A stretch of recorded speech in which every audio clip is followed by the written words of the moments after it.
威少惨遭快船扫地出门。哈登、乔治表达抗议，最该走的人是伦纳德。近期快船队对一位功勋老将的处理方式却引发了广泛的争议和质疑。那位球员就是曾经的雷霆三少之一，如今的快船队中坚力量威斯布鲁克。威斯布鲁克这个名字代表着坚韧不拔的斗志和无与伦比的竞技精神。他用自己的努力和汗水为球队贡献了无数精彩瞬间。就是这位尽心尽力打球的球员，如今却面临着年薪底薪被扫地出门的尴尬境地。快船队管理层给出的选择，要么自己跳出合同成为自由球员离开，要么执行合同被球队交易送走。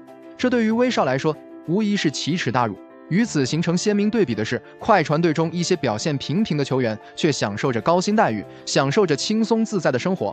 这样的现象不仅让球迷们感到愤慨，更让队中的两位巨星保罗·乔治和詹姆斯·哈登难以忍受。保罗·乔治这位与威少并肩作战多年的战友，首先站出来为威少发声。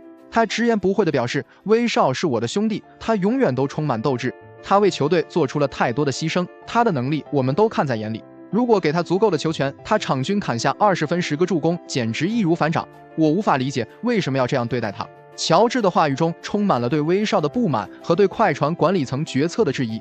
另一位巨星哈登也毫不掩饰地表达了对威少的支持。他说，威少是我这辈子最交心的好朋友，如果不是他，我不会来到快船队。如果球队非要这么对待威少，那么我也不会留在这里了。这就是我的态度。哈登的话掷地有声，展现了他对友情的忠诚和对不公的抗争精神。